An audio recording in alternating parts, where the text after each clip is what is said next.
Chicago Bears heading to L.A.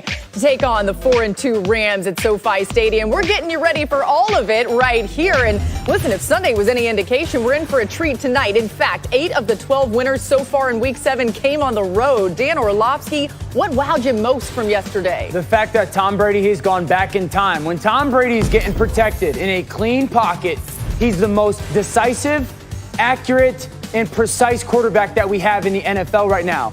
And this is the thing. The offensive line is keeping him clean more often than not. It's not slowing down. Tom Brady is balling.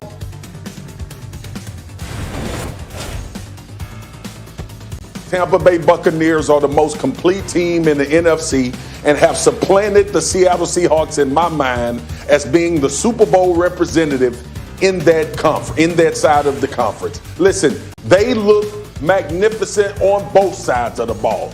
Tell you a little bit more later. What if I told you Patrick Mahomes only threw it 23 times and the Chiefs scored 43 points? They became the first team this season to score in all 3 phases. It was a complete performance for this team, and that is going to be key to them dominating down the stretch.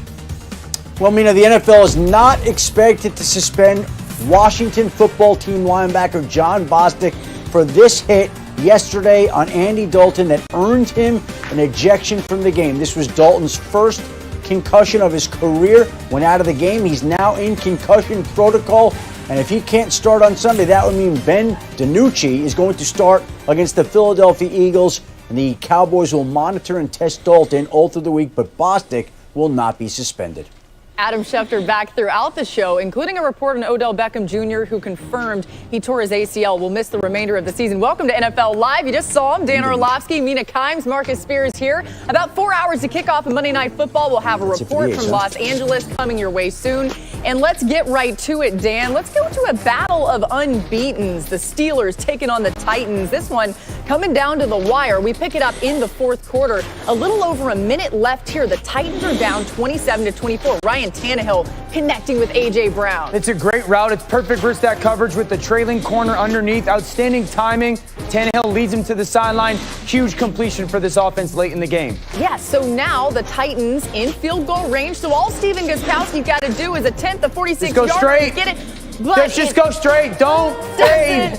Oh, no. Wide right. He obviously not happy about that. Big Ben, he can't believe it, but the Steelers win 27-24. They stay unbeaten, and so the Steelers move to just 6-0. They've scored at least 25 points in each of their victories. I shouldn't say just 6-0. It's 6-0. It's amazing. They're just the 8th team in NFL history to do that, with nearly half of those previous teams going on to reach the Super Bowl.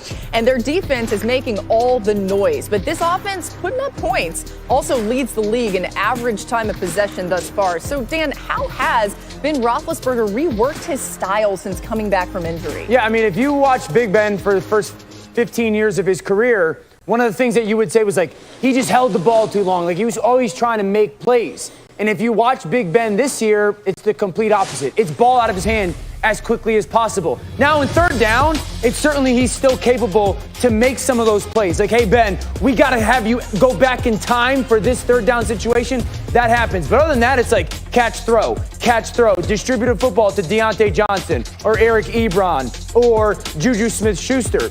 And so when you play against them, they're very difficult to match up against. Because if you're playing defense against the Steelers, it's like, okay, do we have 5 really good players to match up against them? I mentioned Juju, Deontay Johnson, it's Eric Ebron, it's Chase Claypool, it's a tailback. Like, do you have enough people to match up against them? And now if you flip it and you got to play offensive football against them, right? Against that defense, it's like we're going to punch you in the face. And so you have to be an incredibly physical offense. We watched the most physical offense in the AFC yesterday. Tennessee, for the most part, get goose-egged against them. Like, that defense shut them down. That's why they're such a difficult matchup. You usually don't have enough people to play against defense against them, and you got to have the mentality to play offense against them. Dan, you know what strikes me about those Steelers wide receivers when you were listing them?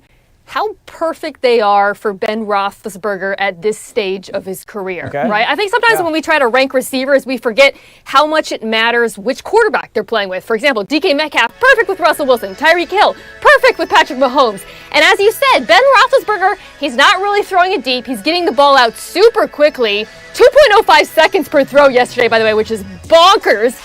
And his receivers are generating yards after the catch, third most in the NFL right now. And every week, it's a different guy, right? Like Chase Claypool has a huge week a few weeks ago. Yesterday, he's mostly a decoy.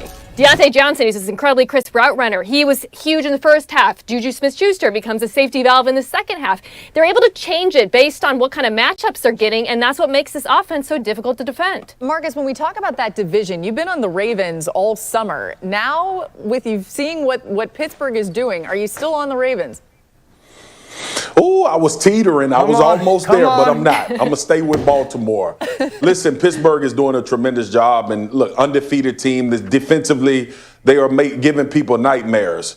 The only person I see in this league that can take advantage, and there are some plays to be had. Look, the Titans made a lot of those plays that were to be had against this Pittsburgh defense. The aggressiveness sometimes against guys like Lamar Jackson can cost you big and can turn into huge plays. That's from an offensive standpoint when I'm talking about Baltimore. Now, obviously, they've struggled a bit offensively, but I think they'll continue to get better, get that corrected. This game is coming up soon, so he'll have his opportunity to take advantage of those blitzers. And then on the other side of the ball, listen, for as much as we love and talk about Pittsburgh and Tampa Bay, you know who else is playing damn defense? The Baltimore Ravens are, like they continuously do every single year. I think the Kansas City game made people kind of reevaluate if this team was for real or not, including myself. But when you think about how they play football, what Dan just talked about with Pittsburgh, smash mouth, they want to play a close in-line of scrimmage type game. The Pittsburgh Steelers are right for that, and Ben getting the ball out of his hand is great. But Marcus Peters is back there, Humphries is back there. This is an outstanding matchup. So I'm going to stay on the side of the Baltimore Ravens, even though I was close to going to Pittsburgh, Els. Our guy stands pat. And guys, the Steelers started 6-0 just one other time in franchise history. That was 1978, when, of course, they went on to win the Super Bowl 13 over the Cowboys. We're just getting started on NFL Live. OBJ gets hurt and Baker balls out. Stay tuned to find out why that may not be a coincidence. More on the Browns coming your way on NFL Live, and some good news to report here on the show. Washington head coach Ron Rivera has officially ended his last round of cancer treatment. Check out this moment as he left the hospital today.